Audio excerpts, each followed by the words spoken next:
February 19th, 1942. A warehouse on the Manila waterfront. Major Takeshi Kobayashi of the Imperial Japanese Army's Technical Intelligence Section stood before a mud-caked vehicle his men had dragged from an abandoned American motor pool. The square-nosed machine weighed barely 2,300 pounds. Its flat hood measured just 60 inches wide. 4 soldiers could lift it. Yet, as Kobayashi ran his hand along the stamped steel frame, a cold understanding began to settle in his chest. This was a Willys MB. The Americans called it a Jeep. If you're enjoying this deep dive into the story, hit the subscribe button and let us know in the comments from where in the world you are watching from today. In the 6 weeks since Japanese forces had captured Manila, technical units had recovered dozens of these vehicles. Most had been destroyed or sabotaged by retreating American forces, but this one remained intact, its odometer showing just over 3,000 miles. Someone had carefully drained its oil and removed the distributor cap before abandoning it. A professional's work. The kind of thoroughness that spoke to training, to doctrine, to systems. If you're enjoying this deep dive into the story, hit the subscribe button and let us know in the comments from where in the world you are watching from today. Kobayashi had studied American industrial production at the Imperial War College. He knew the numbers. He had read the reports from Japanese intelligence officers embedded in the United States before the war. They had documented American automobile factories. They had photographed assembly lines. They had counted freight cars and measured warehouses. The consensus among Japanese military planners was that American industry, while vast, produced consumer goods, refrigerators, automobiles for housewives, cheap radios. The report concluded that American factories could not quickly transition to military production. Their workers were soft, their unions would resist, their profit-driven companies would struggle to coordinate. Standing in that Manila warehouse, studying a vehicle that weighed less than most Japanese trucks yet possessed capabilities his own army lacked, Kobayashi began to understand that the intelligence had been catastrophically wrong. The Jeep before him was not a luxury vehicle. It was not comfortable. It had no doors, no fixed roof, seats that were little more than cushioned boards. The windshield folded flat. The design prioritized function over everything. Yet, within that brutal simplicity lay sophistication that made Kobayashi's chest tighten. He examined the four-wheel drive system. Japanese military vehicles rarely had four-wheel drive. The Type 95 Kurogane, Japan's equivalent scout car, did possess this feature. Kobayashi had driven one. 33 horsepower from a 2-cylinder engine, top speed of perhaps 25 miles per hour on good roads, acceptable for reconnaissance in Manchuria's flat terrain, adequate for carrying officers short distances. The Jeep's engine produced 60 horsepower from 4 cylinders. The transfer case allowed the driver to engage all 4 wheels without leaving his seat. The suspension, while basic, showed thoughtful engineering. Kobayashi ordered his mechanics to start the vehicle. The engine caught on the 3rd attempt. It ran rough, starved for proper maintenance, but it ran. One of his sergeants, a man who had worked at Tokyo Gas and Electric before the war, climbed into the driver's seat. The Jeep lurched forward, bounced over crates stacked against the warehouse wall, climbed a ramp built for loading trucks, and descended the other side without difficulty. The sergeant drove it in circles, shifting through the gears.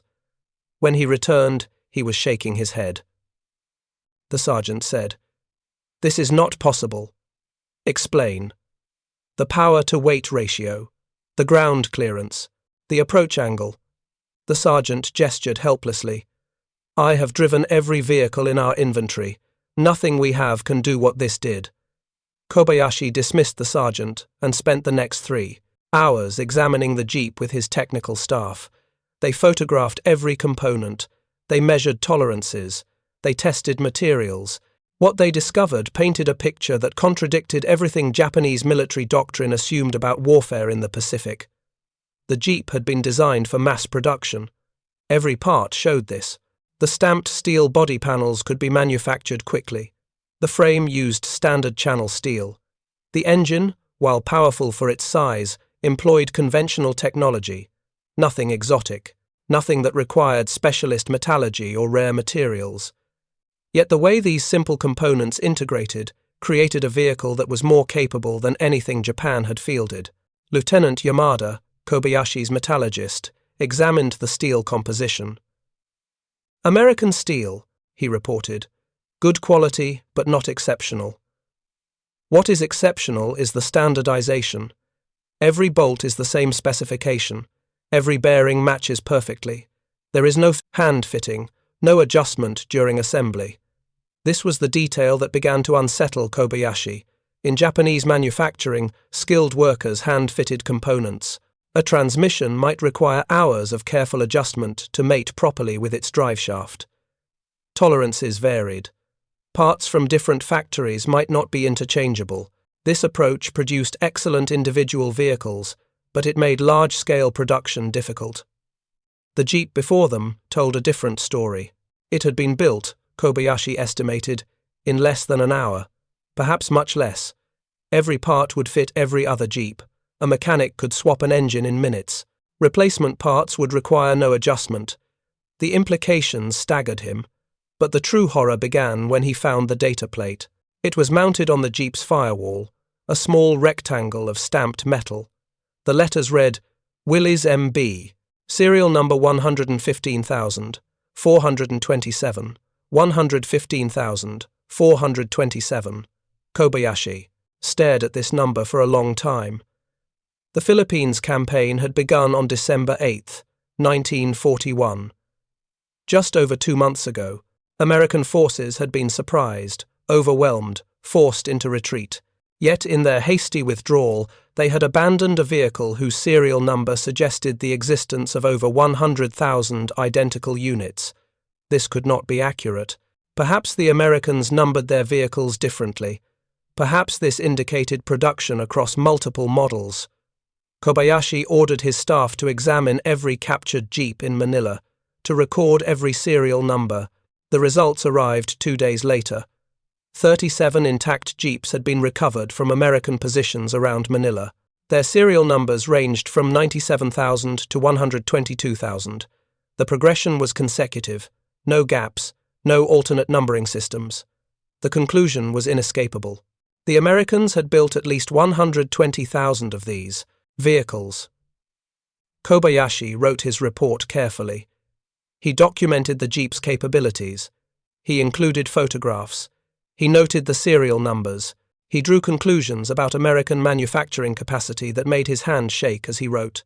But he buried the most disturbing observation in an appendix, knowing it would be dismissed as speculation.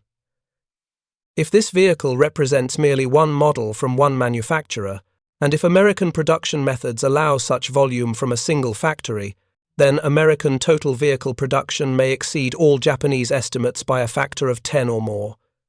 The report went to Southern Army headquarters. From there, it traveled to Tokyo. Kobayashi never learned if anyone read it. He suspected it joined thousands of other technical reports, filed away, ignored by officers who believed that Japanese spirit would overcome American material. But Kobayashi could not forget what he had seen. That small data plate, that impossible number. Because if the Americans could build 120,000 of these simple, rugged vehicles in just over a year, what else could they build? How many tanks? How many trucks? How many aircraft? Japan's entire automobile industry produced perhaps 30,000 vehicles per year before the war. Total production, across all manufacturers, all models, military and civilian combined. The Americans appeared to have produced 4 times that number of a single military vehicle model. The mathematics were damning. If American industry could sustain this production rate, if they could expand it, if they could apply it across multiple vehicle types, then Japan was not fighting an army. Japan was fighting a factory so large, so efficient, so incomprehensibly productive, that every Japanese soldier in the field was already outnumbered by the vehicles alone, never mind the men those vehicles carried or the weapons those vehicles delivered. Kobayashi requested permission to inspect captured American supply depots. He wanted to understand their logistics. His request was denied. Intelligence gathering was not his assignment. He was to catalogue captured equipment, nothing more. So he returned to his warehouse, to the jeeps, to the serial numbers that told a story his superiors refused to hear. The Type 95 Kurogane, Japan's scout car, had entered service in 1936, 6 years of production, maybe 4,800 units total. The Americans had exceeded that number with a single vehicle model in 18 months, and the war had barely begun. Kobayashi knew his history. He had studied the Russo-Japanese War. Japan had won that conflict through superior training, superior tactics, superior spirit. Russian industrial capacity had vastly exceeded Japanese capacity, but Russian incompetence, corruption, and distance had neutralized that advantage. The Americans were not Russians. They were not incompetent. They were not corrupt. And unlike Russia in 1905, America was not fighting at the end of a 10,000-mile supply line. America was fighting from a fortress continent protected by 2 oceans, a continent with limitless resources, unlimited factories, and now, apparently, the ability to mass-produce military equipment at a scale that made Japanese production look like craftsmen building bespoke motorcars. On March 11, 1942, General Douglas MacArthur escaped from Corregidor, leaving behind 76,000 American and Filipino troops who would surrender a month later. Japanese forces celebrated this as a great victory, the greatest military defeat in American history. Kobayashi, sitting in his Manila warehouse, surrounded by captured jeeps, understood it differently. The Americans had left behind their vehicles, they had left behind their supplies, they had left behind their ammunition, but they had not left behind their factories. Those factories were 3,000 miles away, across the Pacific, untouched, accelerating their production, building more jeeps, more tanks, more trucks, more aircraft every single day. General Masaharu Homma, who commanded the Philippines invasion, had been given 50 days to complete the conquest. He had failed. The operation took 5 months. It had consumed more troops, more supplies, more time than planned, and even in defeat, the Americans had demonstrated something that terrified Kobayashi. They had demonstrated abundance. The American positions around Bataan had been stocked with supplies that Japanese soldiers found almost incomprehensible. Not just ammunition and weapons, but food, canned goods in varieties that Japanese troops had never seen, medical supplies in quantities that exceeded those available to entire Japanese divisions, and vehicles. Everywhere. Vehicles. Most destroyed, but their numbers spoke to a logistical system that operated on principles fundamentally foreign to Japanese military thinking.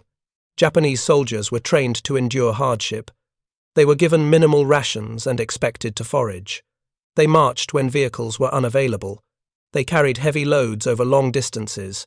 This was considered proper military virtue. Suffering built character. Spirit overcame material difficulty. The Americans did not share this philosophy. The Americans built jeeps, 60,000 pounds of jeep for every 115,000 soldiers, and that was just one vehicle type. Kobayashi began to compile data from other sources. Japanese intelligence had captured American logistics manuals. These manuals described a doctrine where every unit maintained vehicles in specific ratios. Infantry divisions had authorized jeeps, trucks, half-tracks, ambulances, command vehicles, all in predetermined quantities. The manuals included maintenance schedules, fuel consumption rates, spare parts requirements. What struck Kobayashi was not the vehicles themselves, but the assumption underlying their use.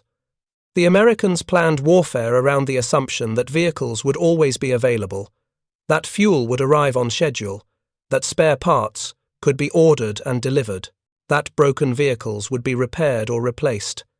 Japan's military operated on opposite assumptions. Vehicles were precious, fuel was scarce, spare parts might never arrive. Broken vehicles were often cannibalized to keep fewer vehicles running. This approach worked, after a fashion, when Japan fought China. Chinese forces had even fewer vehicles, worse logistics, less fuel. But now Japan was fighting America, and the Americans treated vehicles the way Japanese forces treated rifles, as basic equipment issued to every unit, expected to function, replaced when broken. A Japanese infantry division included perhaps 200 motor vehicles. Japanese logistics allocated roughly 20 pounds of supplies per soldier per day, most of it carried on backs, on pack animals, on carts. Japanese soldiers in combat carried 3 days of rice. They were expected to forage or to wait for resupply that might be days away. The captured American logistics manuals described a different world. American infantry divisions were authorized over 2,000 motor vehicles. American logistics doctrine called for 50 pounds of supplies per soldier per day. American soldiers in combat carried 1 day of rations because resupply arrived daily. Fresh rations, hot food, coffee, cigarettes, mail. Kobayashi showed these manuals to his commanding officer, Colonel Ishiwara. The colonel dismissed them. American softness, Ishiwara said. They cannot fight without luxury. When we cut their supply lines, they will collapse. Kobayashi wanted to argue, to explain that this was not softness, but system, that the Americans had built an entire military doctrine around the assumption of material abundance because they had the industrial capacity to support such abundance, that cutting American supply lines would be difficult when American production could simply build more supplies, more vehicles, more everything faster than Japan could destroy them. But Kobayashi said nothing. He was a major. Ishiwara was a colonel. And in the Imperial Japanese Army, ranks did not debate. So Kobayashi returned to his warehouse, to the jeeps, to the impossible numbers. By April, Japanese forces controlled Manila completely. The supplies captured from American forces had been inventoried. The totals staggered the logistics officers. Millions of rounds of small arms ammunition, thousands of artillery shells, medical supplies sufficient for months, fuel in quantities that exceeded normal monthly consumption for entire Japanese divisions, and most telling, repair parts. Warehouses full of spare parts for American vehicles, carburetors, transmissions, wheels, axles, all catalogued, all standardized, all ready to repair vehicles that the Americans had planned to use but never had the chance to deploy fully. This was the detail that haunted Kobayashi. The Americans had pre-positioned spare parts. They had anticipated vehicles would break. They had calculated failure rates. They had shipped repair parts prophylactically, before those parts were needed, because they assumed their logistics system could deliver them in time. Japan's military had no such system. Japanese vehicles broke constantly. Repair parts arrived slowly, if at all. Mechanics improvised. Units became immobilized, waiting for components. This was accepted as normal, as the inevitable friction of war. The Americans had engineered their logistics to eliminate this friction, or at least reduce it, and they had done so by producing so much, so efficiently, that they could afford to pre-position materials against merely anticipated needs. Kobayashi requested permission to visit the captured harbor facilities. He wanted to understand how the Americans had moved all these supplies. His request was approved. The docks told their own story. American cargo handling equipment remained in place. Cranes, forklifts, conveyor systems, all designed for rapid loading and unloading. Japanese forces, lacking equivalent equipment, were struggling to move captured supplies with manual labor. What Americans could unload in hours took Japanese work parties days, but it was the evidence of American shipping that truly disturbed Kobayashi. Harbor records, partially destroyed but still partially legible, documented the arrival of supply ships. Dozens of ships, hundreds of ships, arriving on schedules measured in days, sometimes hours, each ship carrying thousands of tons. Food, ammunition, vehicles, parts, fuel, all moving in an endless stream from American factories to Filipino warehouses. Japanese merchant shipping was already strained. Every ship diverted to military use meant civilian shortages. Japan's home islands depended on imports. Oil from the Dutch East Indies, rice from Indochina, raw materials from occupied China. The merchant fleet served double duty, military and civilian, and American submarines were already hunting those ships. The Americans appeared to face no such constraint. Their merchant fleet was vast. Their production capacity could build ships faster than any possible loss rate, and their home continent was self-sufficient. They imported almost nothing critical. They exported everything their military needed. Kobayashi stood on the Manila docks, watching Japanese work parties struggle to move American cargo, and understood a terrible truth. Japan had not merely attacked America. Japan had attacked a machine so large, so powerful, so incomprehensibly productive that it could absorb any losses, repair any damage, replace any destroyed equipment faster than Japan could inflict destruction. If you find this story engaging, please take a moment to subscribe and enable notifications. It helps us continue producing in-depth content like this. And the machine was accelerating. If you find this story engaging, please take a moment to subscribe and enable notifications. It helps us continue producing in-depth content like this. Kobayashi had seen the production dates on captured equipment. Early equipment, from 1940 to 1941, showed crude construction, evidence of rapid design, rough edges. But equipment dated from late 1941 showed improvement, better materials, tighter tolerances, more thoughtful engineering. The Americans were learning, their factories were optimizing. Every month brought better equipment. What would their production look like in a year? In 2 years? The mathematics became more dire the longer Kobayashi considered them. Japan's entire steel production was perhaps 6 million tons annually. American steel production exceeded 80 million tons, a 13-fold advantage, an advantage that manifested in every weapon, every vehicle, every ship, every aircraft. Steel became tanks. Steel became guns. Steel became the jeeps that sat in Kobayashi's warehouse, their serial numbers mocking him. 115,000 jeeps, one manufacturer, 18 months of production, and the war was just beginning. Kobayashi wrote another report, more detailed than the first. He included his analysis of American logistics. He compared Japanese and American production capacity. He projected American equipment availability based on observed production rates. His conclusions were bleak. Current estimates of American industrial capacity appear to understate reality by factors of 5 to 10. Captured equipment serial numbers suggest monthly production rates that exceed Japanese annual production for equivalent categories. If these rates are maintained or increased, American material superiority will become overwhelming within 12 to 18 months. Japanese forces will face opponents equipped with vehicles, weapons, and supplies in quantities that render conventional tactical advantages meaningless. The report was classified. It was filed. Kobayashi never received acknowledgement that it had been read. But he continued his work, cataloguing captured equipment, recording serial numbers, watching as the impossible numbers grew.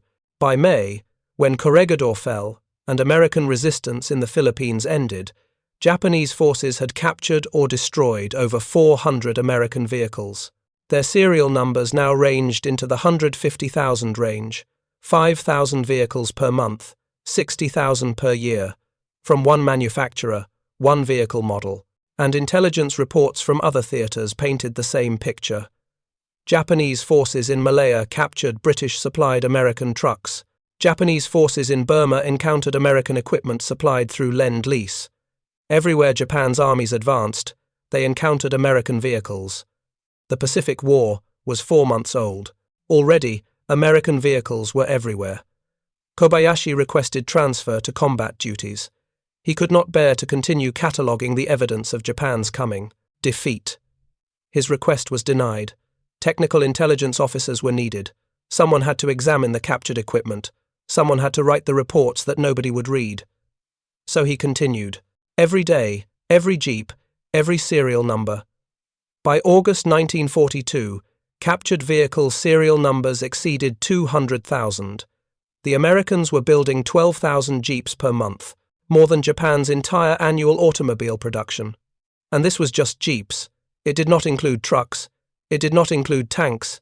It did not include half-tracks, or ambulances, or command vehicles. The Americans were building a motorized army, perhaps the first fully motorized army in history, an army where every unit, from frontline infantry to rear area support, possessed vehicles sufficient to move without dependence on foot marches or animal transport. Japanese intelligence estimated America's total military vehicle production at perhaps 100,000 units per year. Kobayashi now believed this estimate was wrong by a factor of 10. The true scale of American production became undeniable in October 1942, when Japanese intelligence officers in neutral Switzerland obtained a copy of an American trade publication. The magazine, dated August 1942, contained an article about General Motors' wartime production. The article was not classified. It was public information, published for American civilian readers. The numbers it contained destroyed any remaining illusions. General Motors alone had produced over 200,000 military trucks in the first 6 months of 1942. One company, 6 months, 200,000 trucks. This exceeded Japan's entire motor vehicle production for the previous 5 years. The article mentioned other manufacturers: Ford, Chrysler, Studebaker, International Harvester, each producing tens of thousands of vehicles monthly. The article discussed production targets for 1943. Over 800,000 trucks, nearly 3 million total by war's end. Kobayashi read the article 3 times. He checked the mathematics. He verified the publication was genuine, not Allied propaganda.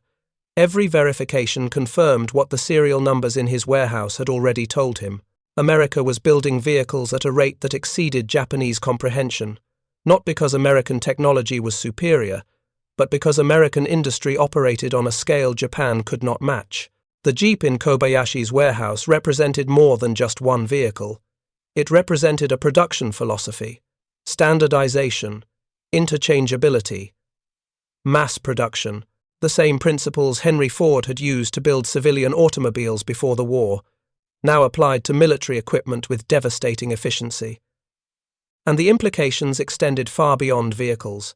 If America could produce 640,000 Jeeps, they could produce equivalent numbers of other equipment, rifles, helmets, boots, ammunition, every category of military supply. An army of 10 million men, each soldier equipped not with minimal necessary equipment, but with abundance. Japanese intelligence had estimated American military expansion at perhaps 3 million men. The actual figure, Kobayashi now knew, would exceed 12 million, and every one of those millions would have vehicles, supplies, weapons in quantities that Japanese forces had never possessed, even at their peak strength. The strategic situation crystallized with horrifying clarity. Japan's early victories had been achieved against opponents who were surprised, unprepared, or already engaged in fighting Germany, the Philippines, Malaya, Singapore, Burma, the Dutch East Indies, all captured within 6 months, a stunning series of conquests that gave Japan control over resources, territory, populations. But those conquests had not destroyed American production. They had barely touched it. Pearl Harbor had sunk battleships, but American shipyards were building new ones. The Philippines campaign had captured territory, but American factories were untouched. Every Japanese victory in the Pacific had been tactical, operational at most.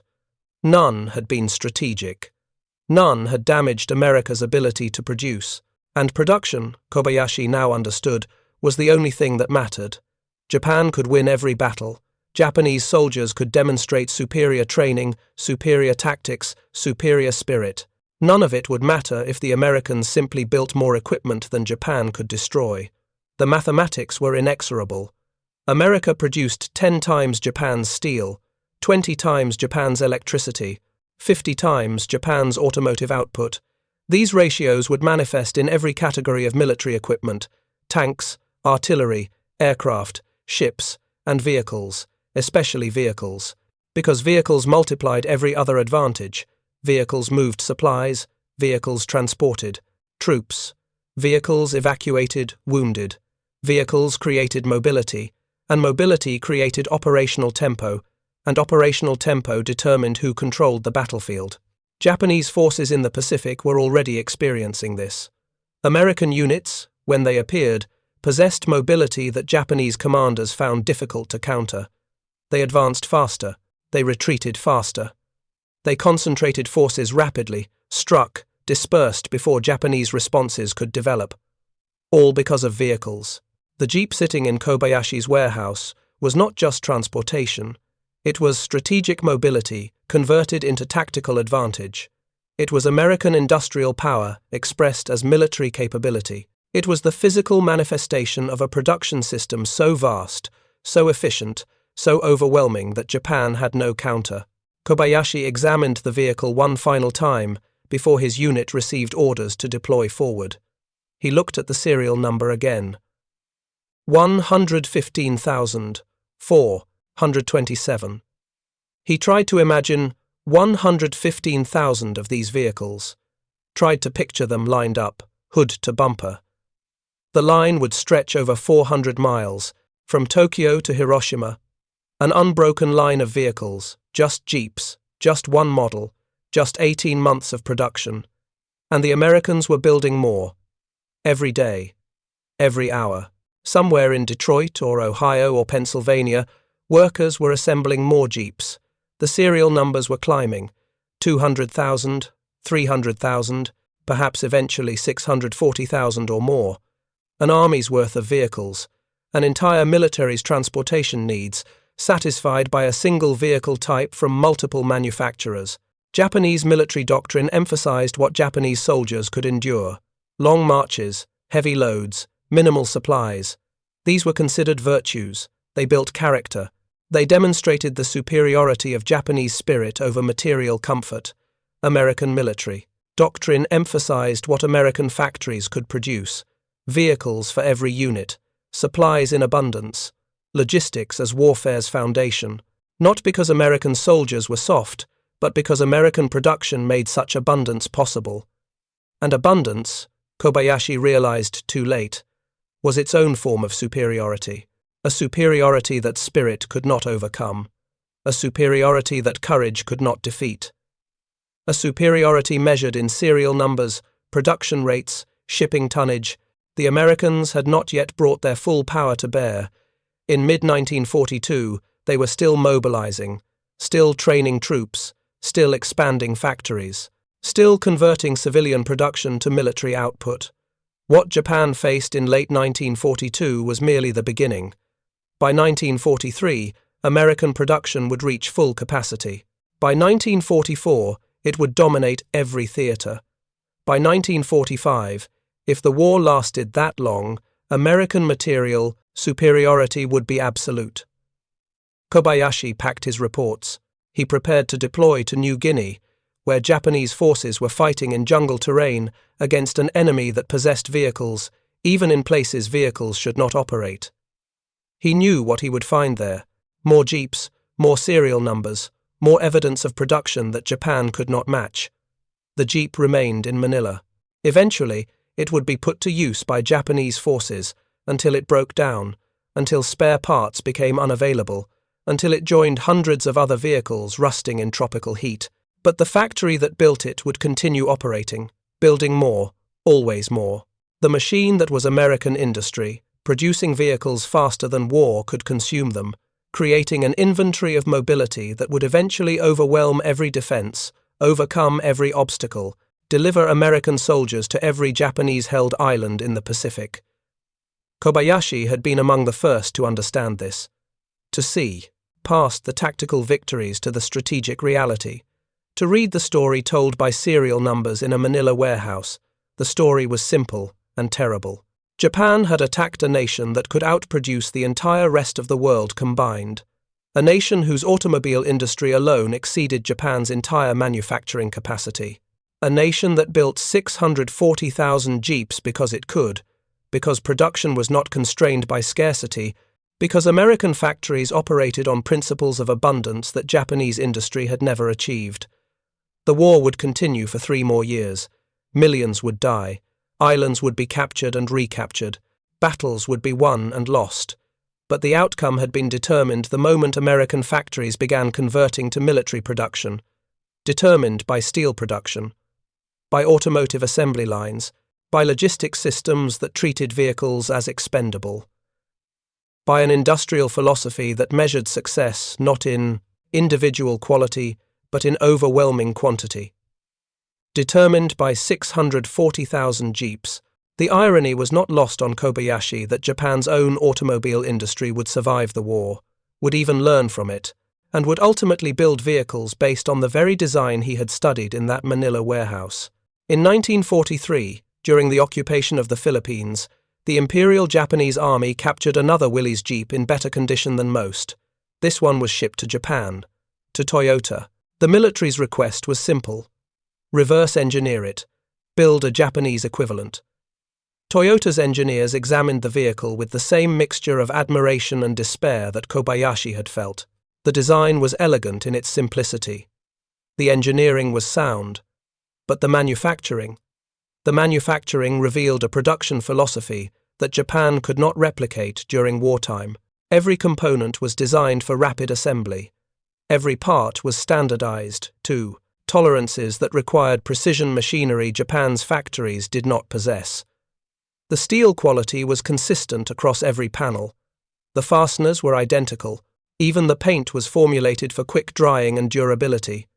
Toyota built a prototype, the AK-10. It borrowed heavily from the Jeep's design, but production never scaled.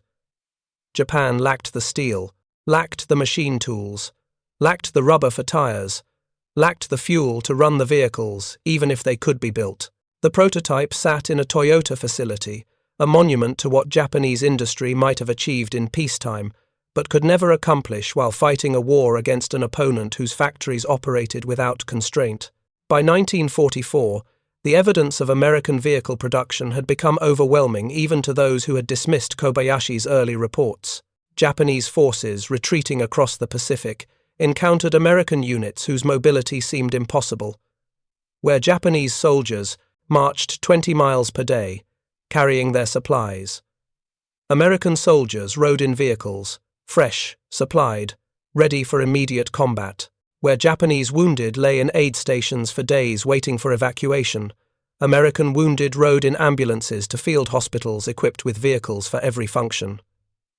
The Marianas. The Philippines recaptured, Iwo Jima, Okinawa. Every island, every battle, demonstrated the same principle. American vehicles provided mobility that Japanese forces could not match, could not counter, could not overcome through tactics or courage or determination. General Tomoyuki Yamashita, commanding Japanese forces during the defense of the Philippines in 1944, expressed frustration in his diary about American mobility. The enemy appears simultaneously in multiple locations. They move with speed we cannot match. They concentrate forces faster than we can respond. They withdraw before we can trap them, all because of vehicles. Vehicles, everywhere. More vehicles than soldiers, it seems. This last observation was not far from truth. By 1944, American forces in some theaters possessed vehicles, in ratios approaching 1 vehicle for every 4 soldiers. Japanese forces, by comparison, might have 1 vehicle per 100 soldiers. The disparity had become so extreme that American tactical doctrine assumed mobility, while Japanese doctrine assumed its absence. The impact extended beyond combat. American vehicles created logistical systems that operated at tempos Japanese planners considered impossible. Supplies moved from ships to forward positions in hours. Units displaced laterally across hundreds of miles in days. Wounded reached hospitals while still savable. Command elements relocated faster than Japanese intelligence could track, all enabled by vehicles. The famous Red Ball Express, operating in Europe, employed 5,958 trucks to deliver 12,500 tons of supplies daily. A single American logistics operation moved more tonnage in one day than Japanese forces in entire theaters moved in weeks. And these were not exceptional numbers. They were routine, normal. The expected output of a logistics system built on assumptions of vehicle abundance. By mid-1945, Japan's vehicle shortage had become critical. Gasoline rations were measured in litres. Civilian vehicles had been confiscated and converted to charcoal burners. Military vehicles were cannibalized to keep fewer running. The Type 95 Kurogane, once considered adequate, had largely disappeared from service, worn out, broken, irreplaceable. Meanwhile, American vehicle production continued its acceleration. The final totals would exceed even Kobayashi's pessimistic projections. 650,000 Jeeps, 2.4 million trucks, 300,000 other military vehicles, nearly 3 million total, 3 million vehicles, built in 4 years, an average of 2,000 per day, every single day, for 4 years. Japan's total motor vehicle production for the entire war was approximately 160,000 units, less than 6% of American output. The disparity had been unbridgeable from the start, but few had understood this in December 1941, when Japan attacked Pearl Harbor. Military leaders had believed that tactical excellence, operational surprise, and warrior spirit would overcome material disadvantages. They had calculated that America's will to fight could be broken before American production reached full capacity. Both assumptions proved catastrophically wrong. American production reached full capacity faster than Japanese planners had believed possible, and American will, far from breaking, hardened with each month of war. The vehicles Kobayashi had examined in Manila were replaced within weeks. The supplies captured in the Philippines represented merely days of American output. Every Japanese victory delayed American advance by weeks, while American factories worked 24 hours daily, building more vehicles, more weapons, more supplies, creating an inventory that grew faster than combat could consume it. Kobayashi survived the war. He returned to Tokyo in 1946, to a city where vehicles had become rare, where transportation depended on bicycles and wooden carts, where the few remaining automobiles burned charcoal because petroleum was unavailable. He witnessed the American occupation, watched American military vehicles drive through Tokyo streets, jeeps, of course, thousands of jeeps, but also trucks, half-tracks, command cars, every variety of vehicle he had catalogued 4 years earlier in Manila. The serial numbers now exceeded 600,000. The factories had continued production until victory was achieved, then beyond, building vehicles for occupation forces, for reconstruction efforts, for export, to allied nations. Japan's automobile industry restarted slowly. Toyota, Nissan, Isuzu began producing civilian vehicles again. Small vehicles, economical vehicles, vehicles designed for a nation impoverished by war. But the engineers remembered. They remembered the Jeep that had been sent to Toyota. They remembered its design principles: standardization, interchangeability, mass production. The lessons learned from examining American vehicles would inform Japanese automotive manufacturing for decades. By 1951, Toyota had developed the Land Cruiser. It resembled the Jeep, adopted many of its principles, adapted them for civilian use. The Land Cruiser would become one of the world's most successful vehicles, produced for over 70 years, sold globally. A vehicle born from reverse engineering the very Jeep that had demonstrated Japan's industrial inadequacy during the war. History's ironies are often bitter. Japan lost the war partly because it could not build vehicles in sufficient numbers. But in losing, Japan learned how to build vehicles using methods observed from victorious enemies. The nation that produced 4,800 kuroganes during an 8-year period would eventually produce millions of vehicles annually, becoming one of the world's largest automotive manufacturers. But in 1942, in a Manila warehouse, such outcomes seemed impossible. Kobayashi's reports remained classified until the 1970s. When finally released, they revealed how early some Japanese officers had understood the strategic situation, had recognized that material disparity could not be overcome through tactical excellence alone, had seen, in something as simple as a vehicle serial number, the story of industrial capacity so vast that it made conventional military calculation meaningless. 640,000 jeeps. The number represented more than vehicles. It represented a production system that operated at scales Japan had never approached. It represented an economy so large, so productive, so efficient, that it could simultaneously wage global war and maintain civilian prosperity. American civilians during the war faced rationing, but not starvation. American factories produced military equipment, but also maintained enough civilian production to prevent collapse. American logistics delivered supplies globally while maintaining infrastructure at home. Japan could do none of these things. Japan's economy was fragile, dependent on imports, vulnerable to blockade. Japan's factories were small, inefficient by American standards, unable to scale production rapidly. Japan's logistics struggled to supply nearby territories, much less maintain global operations. The Jeep serial numbers told this story more eloquently than any strategic analysis.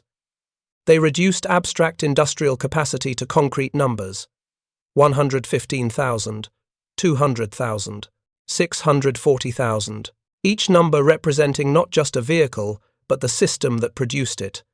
The factory workers who assembled those Jeeps never saw combat, never fired weapons, never faced enemy soldiers, but they won battles through production. They defeated Japanese forces through abundance. They ensured victory by building faster than enemies could destroy. This was the true revolution in warfare that World War II demonstrated. Not tactics, not technology, not courage or training or doctrine. Production, industrial capacity, the ability to build military equipment at scales that overwhelmed opposition through sheer quantity. The Jeep was merely the most visible symbol, but the principle applied everywhere. Aircraft production, ship construction, ammunition manufacturing. Every category showed the same pattern. American output exceeded Axis production by factors of 2, 5, 10, depending on the category. And vehicles, especially vehicles, created the mobility that transformed production into battlefield advantage. Steel became Jeeps. Jeeps became mobility. Mobility became operational tempo. Operational tempo determined victory. Kobayashi understood this in 1942, standing in a warehouse, looking at a serial number, reading the future in stamped metal digits. The war would be decided not in jungle, combat or island invasions or air battles, but in factories. In Detroit, in Pittsburgh, in Cleveland, in cities thousands of miles from combat, where workers who never saw enemies nevertheless defeated them through production, measured in serial numbers that climbed inexorably toward impossible totals. 640,000 Jeeps. The Americans built them because they could, because their factories were large enough, because their resources were sufficient, because their production systems were efficient enough to manufacture vehicles faster than war consumed them.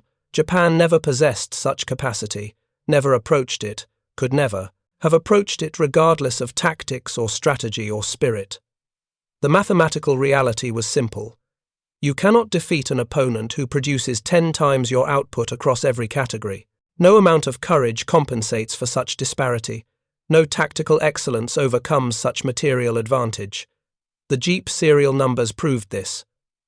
Early, conclusively, tragically for those who understood but could not change the outcome. The machine that was American industry, producing vehicles in quantities that redefined possible, ensuring that every soldier, every unit, every operation had the mobility that modern warfare required. This was the lesson Japan learned too late. The lesson written in serial numbers on a vehicle that weighed 2,300 pounds but carried the weight of strategic inevitability.